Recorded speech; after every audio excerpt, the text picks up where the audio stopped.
The next time you're at Walmart, be sure to grab some skewers. I've got 2 hoops here, so I'm gonna start with this smaller one. I'm just gonna put some hot glue around the ring like this and stick my skewers right into that and just trim off your skewers like this. I'm just gonna keep working my way around now, adding a little bit of glue and adding a few skewers at a time. So to form the sides, I wanna use these longer skewers. I just wanna cut off these little tips at the bottom. And I'm just gonna put a little bit of glue on these. Now I'm just gonna attach them to the base. I'm going to go and start adding the rest of my skewers along here. I'm gonna use this to go around the top of the basket, and then I'm also gonna go inside the basket. And I'm also gonna do the same around the bottom. Stick a couple of handles on either side of the basket. Hope this has inspired you to grab some skewers the next time you're at Walmart and make this boho inspired basket. This is a woven rug. It was $4. I'm gonna fold it in half.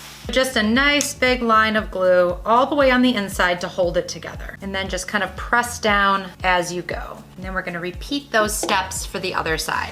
So open it up here, put the fringe down in front, and then make the diamond on the bottom. We are just gonna fold this over and we are gonna add hot glue all over here so it sticks. And then I'm gonna do the same on the other side here. So I'm gonna roll it down. You can just add a little bit of extra hot glue, push from the inside, and that seals up that gap there. How gorgeous is that? This beautiful, kind of really natural looking piece, and it's a good size basket too. We are going to start our project with these plastic garden fences. I got mine at Dollar Tree. I'm gonna start by cutting the bottoms off of this. So I'm gonna have it overlap and I'm going to secure these 2 pieces together. I'm gonna be using floral wire. Now what we're gonna do is we're going to basically connect these on the same place. We are going to take our round piece and we're gonna lay it over. Cut right here. Place this over and we are going to work on attaching this top piece to this bottom piece. Cut off the excess over here. All right, for this next step, we're gonna take our 4th piece of fence. I'm gonna cut down the middle first and we're gonna cut the spikes off and we're gonna go straight across. For this piece, cut across this top part. We are just gonna lay them on top of one another and we're just gonna secure them in place. This is now secured. We are going to attach this piece. We are going to add a coat of Rust-Oleum chalked linen white. All right, so now we've let the paint dry. I'm going to be adding some twine and we are gonna go put it out on my screened-in porch for where it's gonna live. You want to take your rope, and what you want to do is you want to place a little hot glue on the rope and then start twisting it in on itself. So now what you want to do is you want to just keep wrapping it around. So I'm going to use this as kind of my guide. So we'll just keep going around, hot gluing that. Now we have our base, and we're going to start gluing up from the bottom of the bottle. And then you'll kind of wrap it around the bottle. You want to just, every time you glue it, rotate the bottle so before the glue dries so it doesn't get stuck. You want to take out the bottle and then cut off the rope. And I cut mine at an angle so I can glue it down in. Taking the extra rope that we had, make 2 lines of hot glue. And start with 1 and put another line of hot glue.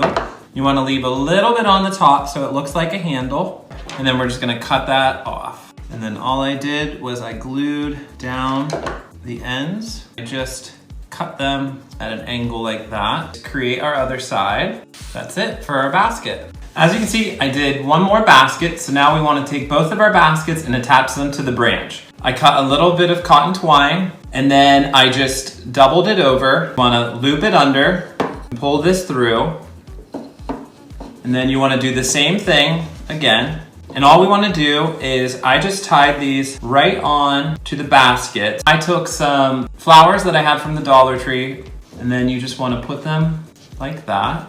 As you can see, I hung it on the wall with 2 small nails, finished off the flowers, and that's our hanging basket. So we're gonna start with one end of the hose, and we're just gonna start to wrap this hose around itself and secure it with zip ties. And pull it nice and tight. Now as we go, you can leave these ends hanging and we'll clip them off later. So now that we've got a good size base, I'm gonna go ahead and just trim off these extra here. So now it's time to make the sides of the basket, and we're gonna use the same process. So as we're rolling this, we're just gonna bring it up a little bit. I am just going to add the last couple of zip ties to hold this in place. I'm just gonna make mine flat all the way around. Now I wanna go in and trim all of those off. I'm gonna turn this into a gift basket.